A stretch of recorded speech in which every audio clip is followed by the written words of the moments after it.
दोस्तों देख सकते हैं अभी अभिषेक ऑनलाइन यूट्यूब चैनल। दोस्तों आज की जो कुछ न्यूज़ अपडेट है जो आप ऊपर हेडिंग में ही देख सकते हैं। अब नहीं होगा पंचायत चुनाव, तो बहुत सारे दोस्त प्रतिदिन कमेंट करते हैं कि सर चुनाव से संबंधित भी कुछ न्यूज़ अपडेट लाइए। तो आज कुछ ऐसा ही न्यूज़ अपडेट है जो चुनाव से भी संबंधित है और जितने भी मुखिया है, वार्ड सदस्य है, वार्ड सचिव है, सरपंच, पंचायत समिति, यानी जितने भी जो पंचायत के प्रतिनिधि होते हैं उन सभी के लिए एक बहुत बड़ी अपडेट है। और क्या है यह अपडेट तो हम पूरा बता देते हैं और पूरा न्यूज़ अपडेट भी दिखाएंगे और प्रूफ के साथ। आज की जो कन्फ्यूजन है जो आप लोगों के पास बहुत सारे देखते हुए 2-3 दिन से वायरल हो रहा है पेपर का कटिंग, जिसमें यह दावा किया गया है कि अब चुनाव नहीं होंगे और जो प्रतिनिधि अभी है उनका कार्यकाल बढ़ा दिया जाएगा। तो बहुत सारे पेपर में है जो इससे पहले जो वायरल हो रहा था उसमें दिया गया था कि अब इन सभी को हटा दिया जाएगा और डीएम, डीडीसी और बीडीओ के हवाले जो है पंचायत को कर दिया जाएगा और वही सारे कार्य करेंगे। तो क्या है इसमें कन्फ्यूजन, हम आज पूरी जो है वीडियो के द्वारा जो है समझाएंगे न्यूज़ अपडेट के। तो आप हमारे इस वीडियो पर बने रहे शुरू से अंत तक।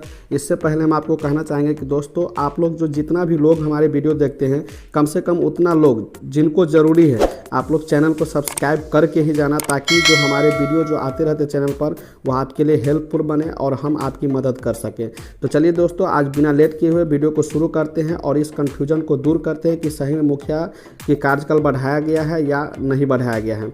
चलिए वीडियो को शुरू करते हैं।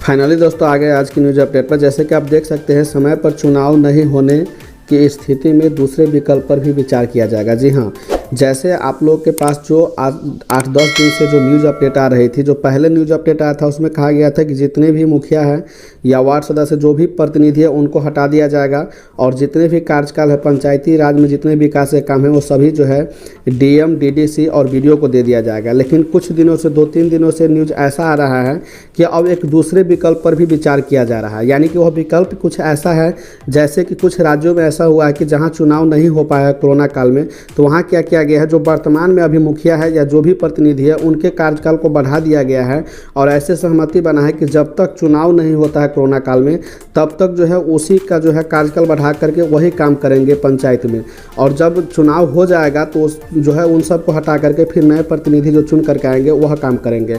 तो यह पूरा न्यूज़ अपडेट क्या है इसमें हम देख लेते हैं पूरा। तो इसमें लिखा हुआ है कि सबसे पहले हम आप लोगों को बता दें कि यह जो न्यूज़ अपडेट है यह पटना के एडिशन में छपा हुआ था, जिसमें लिखा हुआ है, जैसे कि यहाँ से पढ़ सकते हैं, पंचायती राज संस्थाओं के निर्वाचित प्रतिनिधियों के लिए अच्छी खबर है।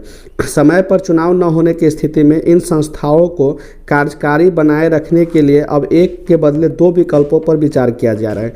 जी हाँ, पहले एक ही विकल्प पर विचार हो रहा था लेकिन अब 2 विकल्पों पर विचार हो रहा था। क्या है पूरा हम पढ़ लेते हैं। दूसरे विकल्प पर अगर फैसला हुआ तो विघटित पंचायती संस्थाओं का अधिकार निवर्तमान प्रतिनिधियों को मिल जाएगा। यानी कि अगर दूसरा जो विकल्प है अगर उस पर विचार पर सहमति अगर मिल गया तो वर्तमान में जो भी प्रतिनिधि है, यानी कि अभी जो मुखिया है, जो वार्ड सदस्य है, जो पंच है, जो सरपंच है या पंचायत समिति जो भी है या जो भी जिला परिषद, यानी उन सब का अधिकार रह जाएगा और जब तक चुनाव नहीं होता तब तक उन लोगों को अधिकार मिल जाएगा और वह लोग पद पर बने रहेंगे और काम करते रहेंगे। तो यहाँ आप पढ़ सकते हैं, वे अगले चुनाव तक बदले हुए पद नाम से काम करते रहेंगे। मालूम हो कि राज्य की पंचायती राज संस्थाओं का कार्यकाल 15 जून को समाप्त हो रहा है। संक्रमण की व्यापकता को देखते हुए समय पर चुनाव होने की संभावना पूरी तरह छीन हो गई, यानी कि संभावना ही नहीं बनती कि चुनाव हो पाएगी। तो ऐसे में कहता है, विधानसभा चुनाव कराने के चलते मद्रास हाईकोर्ट ने चुनाव आयोग की तीखी आलोचना की थी। ऐसी ही आलोचना पर उत्तर प्रदेश में भी हुए पंचायत चुनाव को लेकर शुरू हो गई थी। यूपी के ग्रामीण क्षेत्रों में कोरोना संक्रमण के बढ़ते प्रकोप के लिए वहां हुए पंचायत चुनाव को भी जिम्मेवार माना जा रहा है। राज्य का पंचायती अधिनियम इस स्थिति से निपटने का उपाय नहीं बता रहा है कि किसी कारणवश पंचायतों के चुनाव समय पर नहीं हुए तो संस्थाएं किसके मातहत काम करेगी। तो नगर निकायों से जुड़े अधिनियम में संशोधन के बाद ऐसी स्थिति में प्रशासन की व्यवस्था की गई है। उसी तर्ज पर पंचायती राज संस्थाओं को भी चुनाव तक प्रशासक के हवाले करने पर विचार किया जा रहा था, लेकिन अब दूसरे विकल्प पर भी सोचा जा रहा है। यानी पड़ोसी राज्य में झारखंड में भी त्रिस्तरीय पंचायत चुनाव पंचायती राज संस्थाओं के कार्यकाल पिछले साल समाप्त हो गया। कोरोना के चलते चुनाव नहीं हुए। झारखंड के पंचायती राज अधिनियम में पहले से प्रावधान है, इसीलिए इस साल 7 जनवरी को एक अधिसूचना के जरिए पुराने निर्वाचित प्रतिनिधियों को ही अधिकार दे दिया गया। इसके तहत विघटित पंचायत के मुखिया को कार्यकारी समिति का प्रधान बना दिया गया। पंचायती राज मंत्री सम्राट चौधरी, जो बिहार के पंचायती राज मंत्री है, उनका कहना है और उन्होंने कहा कि राज्य सरकार सभी विकल्पों पर विचार कर रही है, कोई निर्णय लेगी। फिलहाल यह विषय अध्ययन के स्तर पर है कि अन्य राज्यों ने ऐसी परिस्थिति में क्या किया। यानी कि यहाँ के जो पंचायती राज मंत्री है वह सोच रहे हैं कि दूसरे राज्य ने किस तरह से, जब चुनाव नहीं हुआ तो उन लोगों ने क्या किया। वैसी ही गंभीर समस्या में सरकार के स्तर पर ही कहता है कोई निर्णय संभव हो तो लिया जाएगा। यानी कि जो दूसरे राज्य में जैसे जैसे किया गया वैसे ही किया जाएगा। तो इससे यह स्पष्ट है कि जैसे यूपी में, झारखंड में जो है कार्यकाल बढ़ा दिया गया, उसी तरह से बिहार में भी जो है मुखिया की जो है और जो भी प्रतिनिधि है उनका कार्यकाल बढ़ा दिया जाएगा।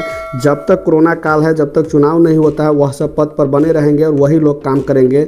और जब चुनाव हो जाएगा तो जो चुन करके नए प्रतिनिधि आएंगे उनको काम करने का मौका मिलेगा। तो आशा करते दोस्तों यह पूरा कन्फ्यूजन आप लोग का दूर हो गया होगा। अगर आप लोग को पूरा वीडियो समझ में आ गया या न्यूज़ अपडेट समझ में आ गई, कन्फ्यूजन दूर हो गई, तो आप लोग कमेंट करें और हमें बताएं कि अगली वीडियो आप लोग किस पर देखना चाहते हैं।